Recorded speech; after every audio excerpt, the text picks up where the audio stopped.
I'm extremely dyslexic, sir. And when I was a kid, I was in special ed all through school. My mom would do all my homework, all my projects. And then they still put me in special ed. And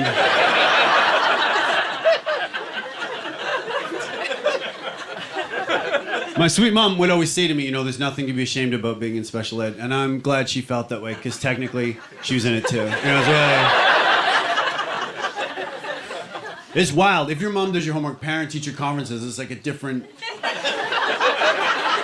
It's a different vibe. So the teacher would be like, I think Phil needs to put in more effort. And my mom would be like, how dare you? He's working full-time. He's raising 3 kids. He's a modern woman. Dyslexia is tough because you don't see it coming. I had no idea, you know? Like, kindergarten went well, girls, very well. And I arrived in the 1st grade and just everyone started reading. I'm like, nah, I'm gonna stare out the window for a decade. But you guys, you do your thing. 6, I found out I wasn't gonna learn how to read at 6. That is young. Did you get bad news about the future? 6? That's like pulling a kid aside and being like, hey, there's a good chance you're gonna be a degenerate gambler. He's like, what are the odds?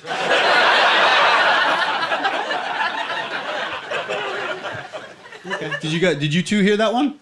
Oh, good, okay, yeah, it's just...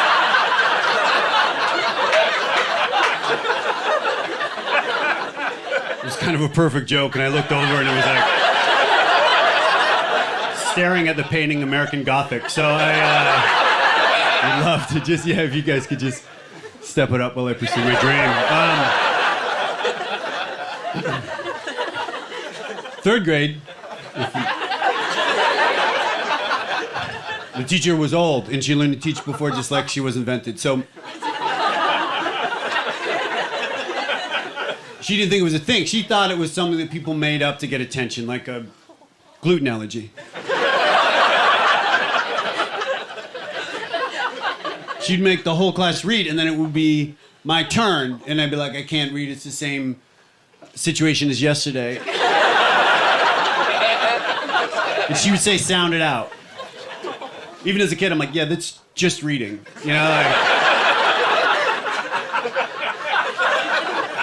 It is so insensitive to tell a dyslexic child to sound it out.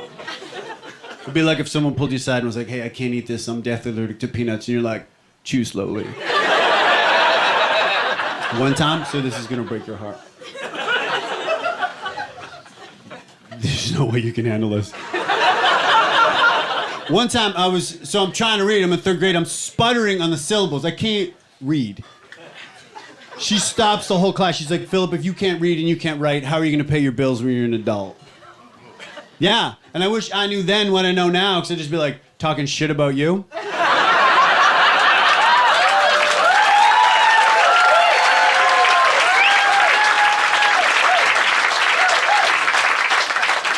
In the 8th grade, I'm gonna go through all the grades. In the 8th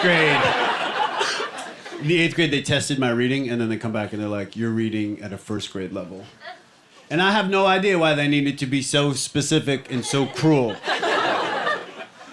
I don't feel like they do that in other situations in life, you know? Like if you're a grown man and you go to get a physical, the doctor's never like, hey, you're in perfect health, but by the way, you have the penis of a 9-year-old.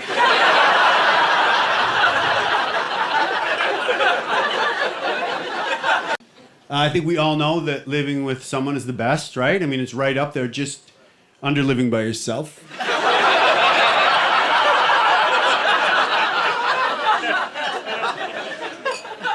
She was a psychotherapist, both things separately.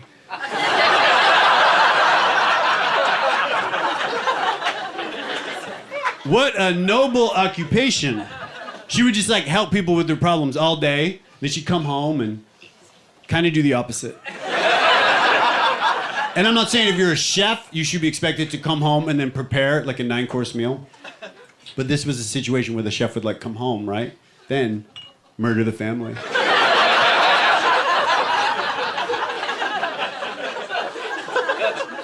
She was really new agey, like into all this like new age stuff. Do you know what I mean, sir, by new agey? Like aromatherapy and crystals, horoscopes, right? Like white woman sorcery. And like one time after we were intimate, she goes, "That's the type of sex we had in a past life." And I'm like, okay, did you make it weird back then too? Have you been running this forever? So she was a regular therapist, and then she went to school to be a sex therapist. Now, when you tell people that someone is a sex therapist, people always assume that that person is really good in bed, which is the equivalent to hearing high school gym teacher and thinking, incredible athlete. Their first day in sex therapy school, right? They watched pornography in school. She came home and she told me that they watched porn in school, and for the first time in my dyslexic life, I felt so scholarly. I thought, wow, I've been homeschooling myself for years. They watched something called ethical porn, which is that's a real genre of porn. The whole thing is that it's supposed to be very PC, like super politically correct. Like, for example, they'd never be like, who's your daddy? They're like, who is your non-gender specific role model? And it's like, it's hot.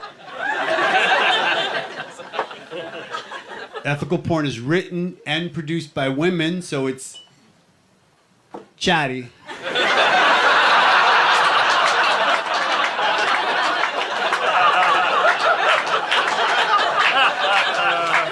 There's subplots and character development. Which I really like, because I'm like a romantic guy. And I like the idea of like a woman in, say, an abandoned warehouse just gradually getting to know 12 guys. Like, to me...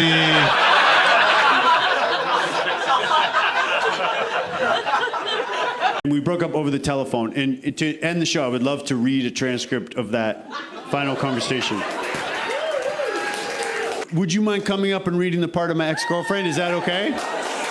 Do you mind? Thank you very much. Do you mind standing over here? What was your name again? I know I learned it and I have trouble with it because it's such a unique name. Okay, it's Eloise. Eloise. Okay, cool. And that is your husband, David, right? Still? Thank you, Eloise. Do you mind just coming over a little bit? What's your occupation? You seem quite confident. I'm an operations manager. Operation manager? Are you serious? That's always been a passion of mine.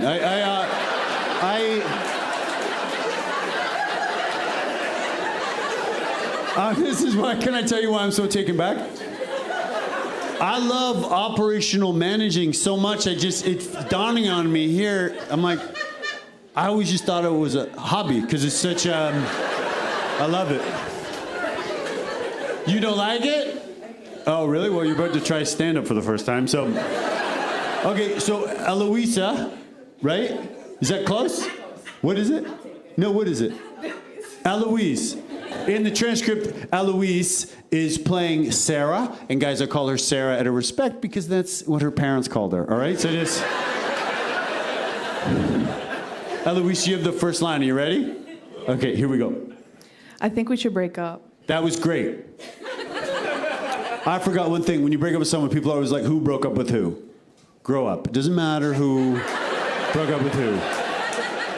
Do you mind doing the first line again? Sure. Here we go. I think we should break up. That was amazing. This is me. Sorry, I didn't hear that last thing. The phone cut out. But I think we should break up.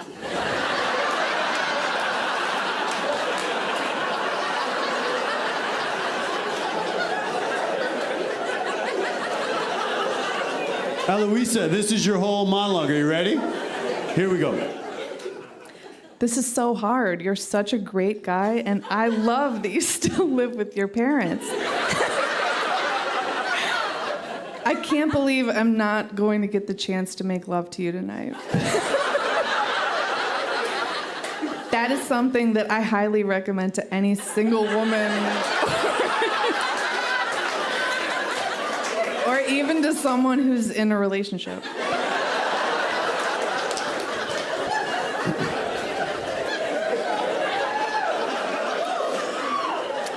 Thank you for improvising that thing at the end.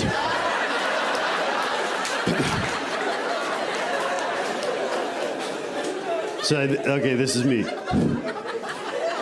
Sorry, the phone cut out again. What was that last part? I was just saying that in a perfect world, every woman on the planet would get a chance to experience the forbidden pleasure that only you can provide.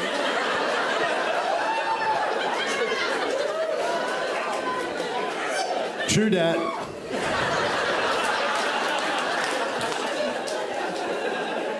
All right, babe, I wish you the best. I've already had the best.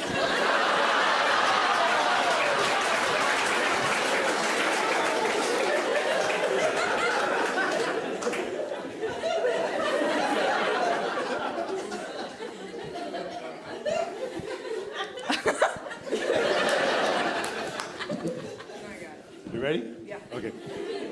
I'll always love you, Donkey Hammer. Eloisa, everybody, please a round of applause.